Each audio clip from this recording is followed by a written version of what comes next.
இன்றே டவுன்லோட் செய்து உங்கள் ஃபேவரட் ஷோக்களை என்ஜாய் பண்ணுங்க.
இது என்னோட புது ஜாப்.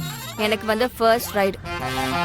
அதுவும் பாவம் நீங்களும் முடியாதவர் வர, அதனால இந்த ரைடு ஃப்ரீ. பானாலாம் வேணாம். எனக்கு யாரும் ஓசில பண்ண தேவையில்லை.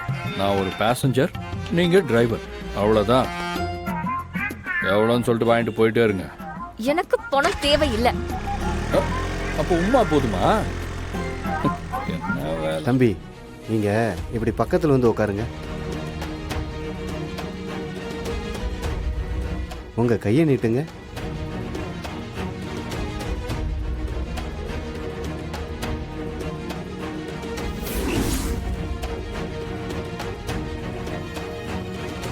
தம்பி, நீங்க கொஞ்சம் வெளியே இருங்களேன்.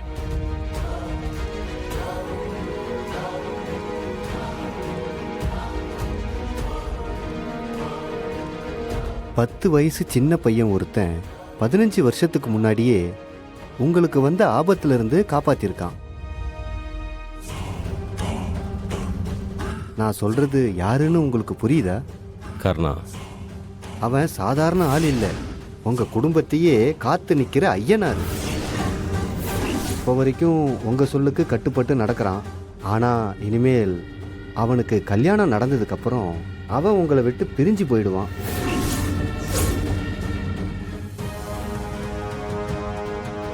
ஏன்னா அவனோட திசை அப்படி இருக்கு.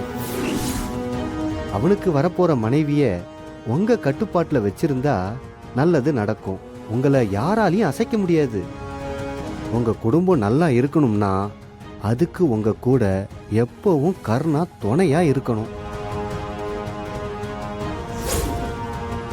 காவல் தெய்வமே அவன்தான். இந்த ஐயனார விட்டுறாதீங்க. அவனை தக்க வைக்க என்ன வழின்னு யோசிங்க.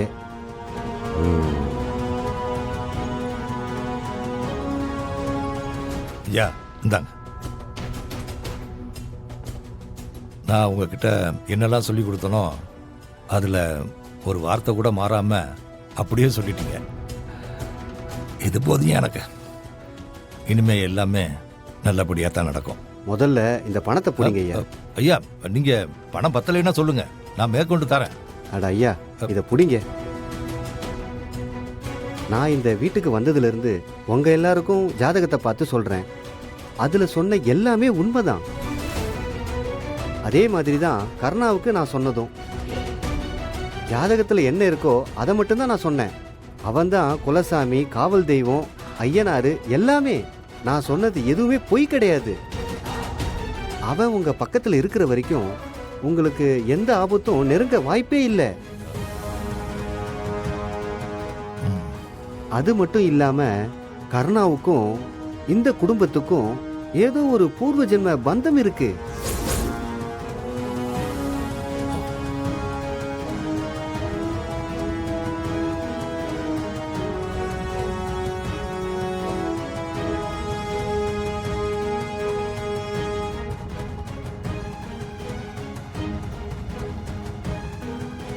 என்னாச்சுங்க ஐயா?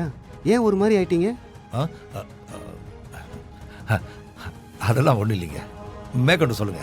நான் எல்லாத்தையுமே சொல்லிட்டேன் ஐயா.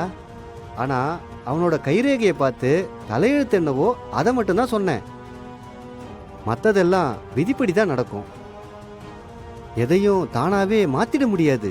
ஆனா எச்சரிக்கையா இருக்கிறது ரொம்ப அவசியம். சரிங்க, நான் பார்த்துக்கிறேன். அப்ப நான் புறப்படுறேங்க ஐயா. நல்லது, வாங்க.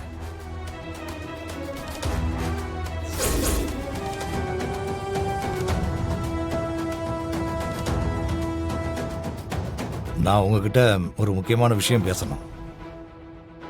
இந்த குடும்பத்தில் ஒரு நல்ல காரியம் பண்ணி வைக்கலாம்னு நினைக்கிறேன்.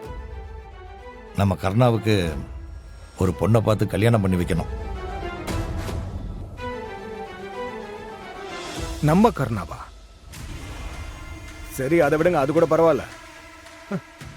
நம்ம குடும்பத்தில் நடக்கிற விசேஷம் வேற. அந்த கர்ணா யாரும் இல்லாத பையன், அவனுக்குன்னு ஒரு ஆளும் கிடையாது. இதுல அவனை நம்பி ஒரு பொண்ணை வர கட்டி வைக்கணுமா? டேய், கொஞ்சம் அமைதியாடுறா. அப்பா என்ன சொல்கிறாருன்னு முதல்ல கேளு, அதுக்கப்புறம் பேசிக்கலாம். ஜோசியர் சொன்னதை கேட்டீங்கல்ல? அவன் சாதாரண ஆள் இல்லை. நம்ம குடும்பத்துக்காக நிறைய உழைச்சிருக்கான். 15 வருஷத்துக்கு முன்னாடியே நம்ம கிருபாவோட உயிரை காப்பாற்றிருக்கான். அப்போ மட்டும் இல்லை, இப்போவும் தான். அவனை மாதிரி ஒரு விசுவாசியை நம்ம பார்க்கவே முடியாது. என்ன 15 வருஷத்துக்கு முன்னாடி என்னத்தை கழிச்சா? அந்த இடத்துல நான் இருந்திருந்தாலும் அதே மாதிரி தான் உயிரை காப்பாத்திருப்பேன். ஓவர தலையில தூக்கி வச்சு கொண்டாடுறாங்க. அதனால தான் சொல்கிறேன், நம்ம கர்ணாவுக்கு ஒரு நல்ல பொண்ணாக பார்த்து கல்யாணத்தை பண்ணி வைக்கலாம். அவன் குடும்பமும் நம்ம வீட்டோடயே இருக்கணும். அவனே ஒரு ரவுடி பையன், அவனெல்லாம் நம்பி ஒரு பொண்ணு எப்படி வருவா? ஏண்டா, கர்ணாவுக்காக இனி ஒரு பொண்ணு பிறக்கவா போறா? ஏற்கனவே பிறந்திருப்பா. அவ எங்க இருக்கான்னு தேடி கண்டுபிடிக்க வேண்டியது மட்டும்தான் நம்ம கடமை.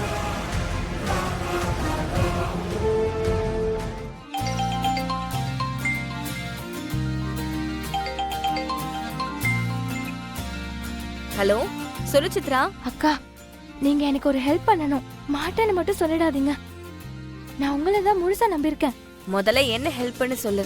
நான் நாளைக்கு காலையில கிளம்பி எக்ஸாம்க்கு போகணும். நீங்க தான் என்னை எப்படியாவது எக்ஸாம் எழுத வைக்கணும். அக்கா அக்கா ப்ளீஸ்க்கா, மாட்டேன்னு மட்டும் சொல்லிடாதீங்க. Please please. இல்லம்மா, அக்கா, படிப்பு விஷயம்க்கா. நல்ல காரியம், நீங்க ஹெல்ப் பண்ணுவீங்கன்னு நினைச்சேன். நீங்களே மாட்டேன்னு சொன்னா எப்படிக்கா? சித்ரா, நீ கவலைப்படாத.